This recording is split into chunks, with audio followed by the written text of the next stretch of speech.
Bom, as propostas que o governo está fazendo com relação à reforma sindical, nós, de certa forma, nós achamos que é importante acabar com os sindicatos de gaveta, com os sindicatos pelegos, com os sindicatos acomodados, que não tem nenhuma relação com a base. Mas você não pode colocar todo mundo no mesmo tacho, como se ninguém prestasse, o movimento sindical todo não fizesse nada, não tivesse trabalho. Nós temos muitos sindicatos que têm trabalho sindical, trabalho social, e essas entidades elas têm que ser preservadas, porque a contribuição, o fim do imposto sindical, atinge só o sindicato dos empregados. Os sindicatos patronais, eles vão continuar sendo fortes, porque eles têm as contribuições do Sistema S. Então isso vai trazer um desequilíbrio nessa balança. Os patrões cada vez mais poderosos, com mais dinheiro, e os trabalhadores cada vez mais enfraquecidos. Porque enfraquecer o sindicato que funciona é retirar direitos.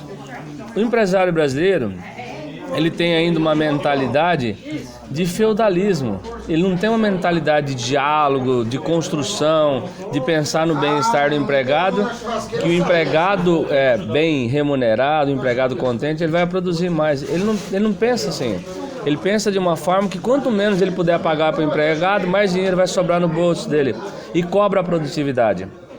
Então nós imaginamos que um projeto de reforma que tinha do custeio sindical, que era coordenado pelo Paulinho da Força e pelo Bebeto da Bahia, esse projeto ele é justo, porque ele estabelece uma contribuição aprovada em assembleia por ocasião da negociação e as assembleias com ampla divulgação. Ou seja, o sindicato que não vai na porta da fábrica, ele não vai ter coragem de ir lá e conseguir aprovar qualquer tipo de contribuição. Você vai eliminar quem não presta. Você vai separar o joio do trigo. Os sindicatos bons, os sindicatos atuantes, eu não tenho dúvida que o trabalhador vai aprovar uma contribuição que seja razoável por ocasião da negociação e mais ou menos está atrelada ao resultado da negociação. Então isso eu vejo como um critério justo. Agora, o que não pode é você colocar todo mundo e acabar com toda essa estrutura, porque você traz um desequilíbrio muito grande na relação capital e trabalho. Então eu acho que é importante manter as entidades sindicais, porque ela é o único instrumento de defesa da classe trabalhadora. Nós já não temos mais o Ministério do Trabalho, porque está sucateado, não há interesse do governo em manter o Ministério do Trabalho forte, com fiscais atuando, fiscalizando as condições de trabalho. Nós não temos o Ministério Público do Trabalho, que tem se preocupado em atuar só contra os sindicatos, mas quando você pede uma fiscalização numa empresa, demora anos para fiscalizar as empresas. Então você tem essas dificuldades todas. Então há que buscar um equilíbrio. Nós imaginamos que separar o joio do trigo é importante, como tem políticos desonestos, tem dirigentes desonestos, tem empresários desonestos. Então nós precisamos passar o Brasil a limpo, acabar com essa corrupção generalizada que existe e tirar os sindicatos ruins. A reforma previdenciária, ela também, da forma que está sendo proposta, ela é injusta. Ela é injusta porque você não consegue imaginar um cortador de cana trabalhar para se aposentar aos 65 anos de idade ou 40 anos de contribuição. Esse cidadão não consegue trabalhar esse tempo todo. Se você pegar quem trabalha em minas de carvão, pessoal que trabalha no fundo do mar, no fundo das águas profundas, essa gente não tem saúde para trabalhar. Até mesmo o trabalhador comum, que não tem as mordomias, as regalias que tem os políticos, com comida boa, com uma vida boa, ele não tem condição de trabalhar 65 anos. E nós temos no Brasil, um país continental, grandes diferenças regionais. Os estados do Sul, Paraná, Santa Catarina e Rio Grande do Sul, você tem uma média de vida muito maior, porque tem uma qualidade de vida melhor. Se você pega os estados do Norte e Nordeste, você tem uma média de vida de 60 anos, 61 anos, porque é uma gente sofrida. E essa gente não vai se aposentar, vai morrer trabalhando e não vai conseguir se aposentar. Então eu acho injusto você tratar novamente de uma forma só e não respeitar essas desigualdades regionais que existem no país. Eu acho injusta e cruel essa reforma. Então eu acho que tem que respeitar as categorias. Nós temos categorias que têm atividades insalubres, atividade periculosa, e tudo isso não está sendo respeitado, não está sendo observado nessa reforma.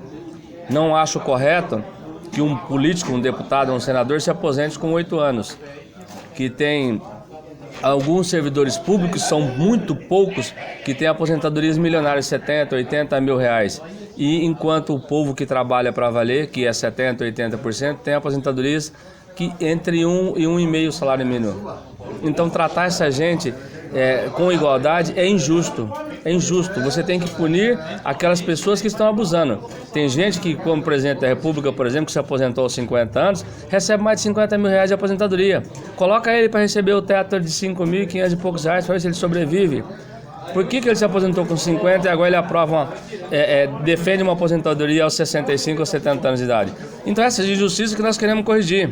Para isso nós estamos, as centrais sindicais reunidas, organizando uma grande marcha em Brasília no dia 24 de maio.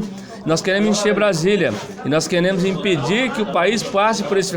O Brasil viveu nos últimos 13 anos um processo que foi exemplo para o mundo inteiro, um processo de inclusão social. Os modelos de inclusão social do Brasil foi modelo para o mundo todo. Foi modelo para o mundo todo. A distribuição de renda que foi feita no Brasil foi modelo para a ONU, inclusive. Agora, esse processo joga tudo fora. Joga tudo fora. Você vai jogar tudo isso no lixo e nós vamos ter um dos países mais miseráveis do mundo nos próximos anos. Nós corremos risco de ter mais miseráveis do que na África. Então nós não podemos aceitar essas reformas. Nós temos que lutar com todas as forças. E a população tem que estar ciente. Nós vamos divulgar quem são os traidores, aqueles que estão votando contra a classe trabalhadora, que estão votando por dinheiro, a serviço e interesse das grandes multinacionais, do grande capital especulativo. O ano que vem tem eleição. Nós temos eleição para presidente, para governador, para deputado estadual, deputado federal e senador da República. Nós temos que marcar quem são os traidores e tirar esses corruptos e vagabundos do Congresso Nacional.